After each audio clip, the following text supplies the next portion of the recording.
Olá, seja mais que bem-vindo ao Dicas da Fono na TV. Eu sou Paula Moura, fonoaudióloga, e no programa de hoje nós vamos sanar uma dúvida bem frequente e recorrente.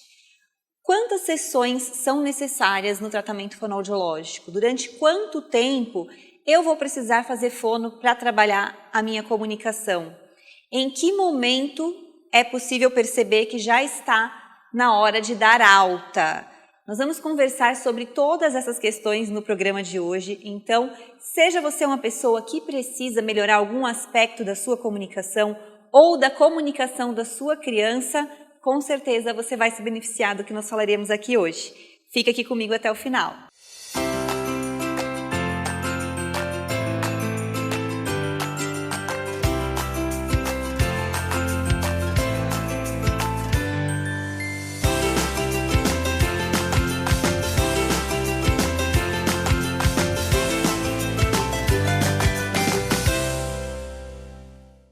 Então vamos lá, um dos questionamentos que mais aparecem para mim é: quanto tempo vai durar o meu tratamento? Quantas sessões de fono são necessárias?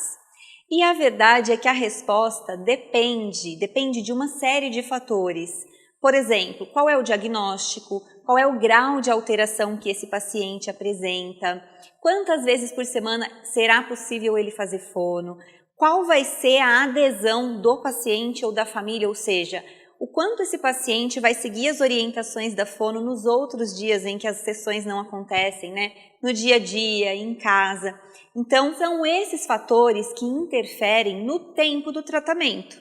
E aí, para a gente conseguir chegar no momento da alta, ou seja, não vai mais precisar fazer fono, é importante que tenham sido estabelecidos alguns objetivos na sessão e esses objetivos tenham sido alcançados. Nesse sentido, existem dois tipos de alta que podem acontecer. A alta definitiva, ou seja, o paciente chegou, você chegou para tratar sua comunicação, definiu alguns objetivos, conseguiu cumprir todos esses objetivos, alta para sempre, não vai mais precisar de fono. Ou ainda existe a possibilidade de o que nós chamamos de alta assistida. O que é a alta assistida? O paciente está pronto para seguir ali sem a fono, mas é importante manter um acompanhamento mais espaçado para acompanhar, né, um acompanhamento para ver como que esse paciente vai se sair sem o dia a dia das sessões, e a partir do momento que ele realmente estiver 100% pronto para seguir sozinho, aí nós damos a alta definitiva. Então, são esses dois tipos de alta assistida e alta definitiva. Existe ainda uma terceira condição que não é necessariamente uma alta, mas um desligamento. E esse desligamento geralmente acontece quando o paciente não tem uma boa adesão ao tratamento. E por que isso acontece?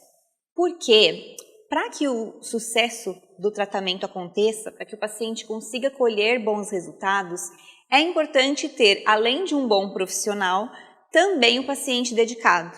Então, de nada adianta a fono passar os exercícios, prescrever algumas atividades, passar orientações e esse paciente só realizar nos momentos da sessão, que geralmente acontecem uma, no máximo 2 vezes por semana. E aí, nesses casos, muitos profissionais optam por desligar o paciente, porque senão é uma perda de tempo, na verdade. A fono está ali trabalhando, a pessoa não segue as orientações, provavelmente não vai obter os resultados desejados. Tá, e como que esse tratamento de fono pode ser realizado? Atualmente, pode ser realizado presencialmente com algum profissional aí da sua cidade que você confie, ou na modalidade online. O legal da modalidade online é que você não precisa ir até o lugar da sessão, você pode fazer o tratamento aí mesmo da sua casa.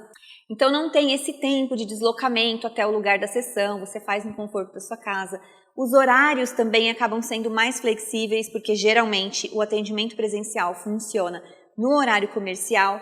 Então existem aí algumas vantagens de você conseguir esse tratamento online. E para exemplificar o quanto esse tratamento online pode funcionar e também a variação de tempo, né, de quantas sessões cada paciente pode precisar, eu trouxe aqui alguns feedbacks de pessoas que passaram por esse tratamento para que você possa ver, para eu poder exemplificar. Então vamos lá, a Angélica Borges colocou o seguinte: a profissional Natália é maravilhosa, competente. Em 4 encontros, meu filho teve resultados incríveis. O online não prejudica em nada o aprendizado em comparação ao presencial. Já a Denise trouxe um feedback um pouquinho diferente. Olha lá, ela colocou assim: nossa experiência tem sido incrível. Em agosto de 2024, completamos 1 ano de atendimento. Ou seja, conseguiu resultados incríveis com apenas 4 sessões. A Denise já relata aqui 1 ano de atendimento. Pararam por uns 4 meses, pois o plano de saúde ofereceu um atendimento presencial na cidade dela, porém ela percebeu que todo o progresso alcançado no online estagnou quando foi para o presencial. Então ela retornou para o atendimento online, que funcionou melhor para o caso dela e do filho dela. Tivemos um período mais difícil e demorado no desenvolvimento da fala, mas agora meu filho deslanchou e o progresso tem sido rápido. Outro feedback que vocês podem ver agora aí na tela é o da Rafaela Benatti. Ela colocou o seguinte: clínica excelente, fiz o meu acompanhamento com a profissional Ana Carolina, super capacitada. Minha evolução ao longo desses 6 meses de tratamento foi incrível. Então já é um outro olhar, um outro caso em que a pessoa precisou fazer o tratamento por 6 meses. E um último caso que eu gostaria de compartilhar com vocês é o do Rael. O Rael colocou que teve uma experiência incrível, que o atendimento foi extremamente acolhedor e profissional, que a fonoaudióloga foi sempre muito atenciosa, explicando as etapas, e que em pouco tempo ele já começou a perceber uma grande evolução na comunicação dele. Você percebeu que cada paciente teve uma experiência diferente? Isso porque cada um tinha uma demanda diferente. Uns são adultos que precisavam melhorar a comunicação, outros são crianças. Nós temos às vezes criança com diagnóstico neurológico que vai precisar de mais tempo de tratamento, outras que têm só ali um ajuste para fazer na fala e com poucas sessões já consegue o resultado. E o que eu preciso te falar é o seguinte: todos esses feedbacks que você viu aqui na tela agora são da Mais Fono, que é a minha clínica virtual de fonoaudiologia. Se você precisa tratar qualquer aspecto da sua comunicação ou da comunicação do seu filho, do seu neto, saiba que você pode fazer isso aí do conforto da sua casa, assim como esses pacientes já fizeram. É só você acessar www.maisfono.com.br, chama no WhatsApp que está lá no site, que o meu suporte vai te dar todo o auxílio para que você consiga entender como funcionam as sessões e para que você possa fazer o seu agendamento. Mas eu sei que existem ainda muitas dúvidas que permeiam esse universo da alta fonoaudiológica, do número de sessões. E por isso nós vamos agora para o nosso quadro de Fono Responde. Chegou então a hora do nosso Fono Responde e agora eu vou responder algumas perguntas que vocês me enviam pelas redes sociais. Inclusive, se você ainda não me acompanha, te convido a me acompanhar também lá no Instagram, @dicasdafono. Vai ser um grande prazer ter você comigo por lá. Manda mensagem lá no direct que eu adoro interagir com vocês. Bom, mas vamos lá. Meu filho já fala todas as palavras direitinho, mas ainda é muito tímido e fala pouco. Será que ele já pode receber alta da fono? Bom, a resposta para essa pergunta também é depende dos objetivos que foram traçados para a comunicação do seu filho nesse tratamento. Então, se ele apresentava algumas alterações de pronúncia, da fala, substituir alguns sons ou de falar errado, e essas dificuldades já foram todas superadas, vale a pena conversar com a fono e entender se já é o momento de dar alta, provavelmente sim. Porém, se houver ainda algumas habilidades comunicativas mais refinadas, de diálogo, de elaboração do que quer dizer, que precisam ser trabalhadas nele, a fono também vai passar isso para você. Então, o ideal é sempre conversar com o profissional que acompanha o caso e aí juntos vocês entenderem se já é um momento de alta ou não. Outra pergunta super comum é a seguinte: depois da alta, existe chance da dificuldade voltar e a pessoa precisar fazer fono de novo? Então vamos lá, manter as habilidades aprendidas no tratamento vai ser fundamental e na maioria dos casos, essas habilidades não se perdem.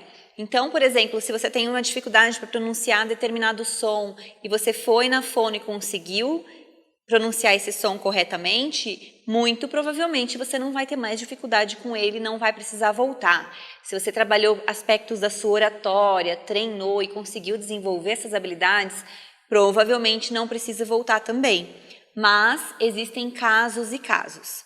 No caso de uma pessoa que gagueja, por exemplo, é super comum de acontecer da gagueira voltar um pouquinho. Por quê? Porque as disfluências, as rupturas na fala, elas acontecem de forma involuntária e tem várias questões do dia a dia que interferem na fluência, tanto na nossa quanto na fluência de pessoas que gaguejam. Então é super comum do paciente fazer a sessão, fazer o tratamento, se sentir seguro, ganhar uma alta assistida e aí em algum momento específico da vida ele sente que está voltando e já aconteceu comigo, inclusive, volta para fazer mais algumas sessões de fono para recuperar essa segurança e essa facilidade de se comunicar. Então, mais uma vez, a resposta é depende de caso para caso, mas em muitos casos a alta é definitiva mesmo. E terceira pergunta super comum, toda terapia fonoaudiológica tem um fim ou alguns pacientes fazem fono para sempre? Olha lá, em alguns casos, principalmente com condições neurológicas, crianças que têm transtornos persistentes ou até mesmo adultos, né, que tiveram, por exemplo, um AVC, alguma questão neurológica mais grave, pode acontecer de precisar, sim, de um tratamento contínuo. E aí a gente não tem um número de sessões exatos. Porém, embora o tratamento não tenha fim, ela vai precisar fazer fono sempre, é super importante que sejam estabelecidas metas e objetivos bem claros nesse tratamento, para que a gente possa observar uma evolução ou uma manutenção no dia a dia daquele paciente, de acordo com a habilidade que estiver sendo trabalhada. Então, nem todo o tratamento fonoaudiológico tem um fim, tem uma data para acabar, a depender do diagnóstico, principalmente os diagnósticos de transtornos neurológicos e persistentes. E para continuar aqui o nosso bate-papo sobre a alta fonoaudiológica, nós vamos agora para o nosso quadro, onde nós aprendemos brincando. É o Mitos e Verdades. Vamos então agora testar o seu conhecimento. Eu vou fazer uma afirmação e você deve me dizer se essa afirmação é mito ou verdade. Combinado? Então vamos lá. Mito ou verdade número 1. Todo paciente precisa de um número fixo de sessões para poder receber alta. E aí, isso é mito ou é verdade? Tempo para você me dizer. Será que precisa de um número fixo de sessões? Isso com certeza é mito! Se você prestou atenção aqui no programa, você já sabia responder essa. Vai variar muito de paciente para paciente, às vezes a gente até faz uma ideia de um número de sessões e o paciente evolui tão bem que precisa de menos. Então, isso é um mito, varia muito de caso para caso. Mito ou verdade número 2. Depois da alta de uma criança que teve atraso de fala, não precisa mais estimular a fala em casa. E aí, será que isso é mito ou é verdade? Tempo para você me dizer.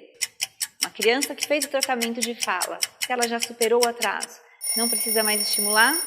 Isso, com certeza, é mito. Por quê? Eu sempre explico aqui nos nossos episódios do programa que a fala é só uma pequena parte de algo muito grande, que é a linguagem.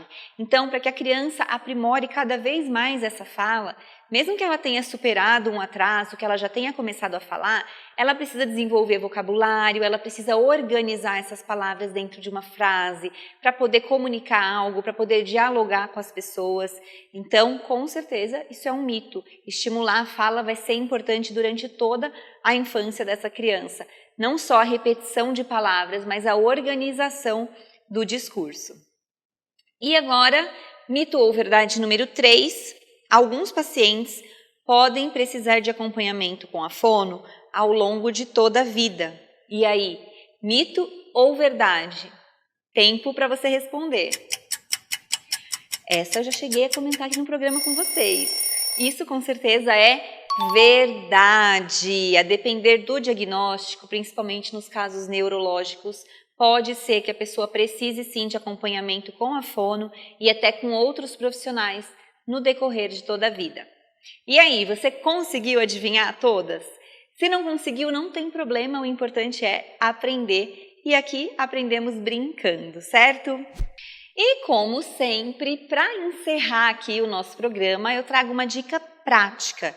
E a dica prática de hoje é para você que está fazendo algum tipo de tratamento para sua comunicação ou para respiração, deglutição, qualquer tratamento fonoaudiológico. É fundamental que você converse, tire todas as suas dúvidas com o profissional. O que acontece bastante? Como eu tenho um perfil lá nas redes sociais, que é o Dicas da Fono, em que eu falo sobre esses temas, muitas mães de pacientes pequenininhos que fazem fono vêm tentar tirar dúvida comigo. Olha, a fono fez esse exercício, será que está certo? Olha, a fono deu uma alta assistida para ele, o que você acha? E aí a minha resposta é sempre essa: pergunte para o profissional que está acompanhando. Por quê? Porque a pessoa que avalia você, a sua comunicação ou a comunicação do seu filho, ela tem o dever de comunicar para você o que está sendo avaliado, o que ela observou nessa avaliação, se precisa fazer algum encaminhamento para outro profissional para fazer uma avaliação complementar. E quando começa o tratamento, é muito importante, fundamental ela comunicar também tudo o que está acontecendo. Seu filho tem respondido bem às sessões? Qual é a evolução que ele teve? Se ela avaliou já faz algum tempo, é legal reavaliar para comparar o que ele não conseguia, que ele já consegue. E tudo isso, você não precisa ter vergonha de perguntar para o profissional, porque é um direito seu e é um dever de quem está fazendo acompanhamento. Então, sempre questione, pergunte numa boa, que isso com certeza vai otimizar ainda mais o seu tratamento e todo esse processo. E agora nós chegamos ao fim da primeira temporada do Dicas da Fono na TV. Foram 21 programas aqui no canal 4 da TV Marília, com muitas informações sobre comunicação humana, sobre comunicação de crianças, de adultos, sobre casos específicos com o autismo, com dicas para se comunicar melhor numa entrevista de emprego. Todos esses episódios você pode conferir no canal do YouTube, aqui do canal 4 da TV Marília, ou no meu canal do YouTube, que é o Dicas da Fono por Paula Moura. Eu quero, do fundo do meu coração, agradecer a você que esteve aqui comigo no decorrer desses programas, acompanhando todos os temas que eu preparei com muito carinho para trazer aqui. Quero dizer também que podemos lá na frente vir com uma segunda temporada com muito mais sobre comunicação humana para ajudar você a se comunicar melhor ou ajudar você a ajudar quem você ama. Quero também fazer um agradecimento do fundo do coração a toda a equipe aqui do Canal 4 que sempre me recebeu com muito carinho e fez o possível e o impossível para que os programas acontecessem aqui da melhor maneira. Então, é coração cheio de gratidão à equipe que me acompanha aqui, que fez toda a minha produção, a você, telespectador, que me acompanhou durante todos esses programas. E isso não precisa ser uma despedida. Vou pedir para você continuar me acompanhando nas minhas redes sociais, lá no meu Instagram, Dicas da Fono. Vai lá, começa a me seguir, manda uma mensagem, diga que você chegou aqui pela TV, pelo canal 4 da TV Marília. Consuma também os vídeos lá do canal, mande sugestões de outros temas que você gostaria de ver por aqui. Quem sabe nós não trazemos esses temas que você sugerir para uma segunda temporada, certo? E para encerrar, todo o meu carinho, meu agradecimento e uma mensagem que eu sempre trago para vocês aqui. Comunicar é preciso e precioso. Cuide bem da sua comunicação. Um beijo e até breve!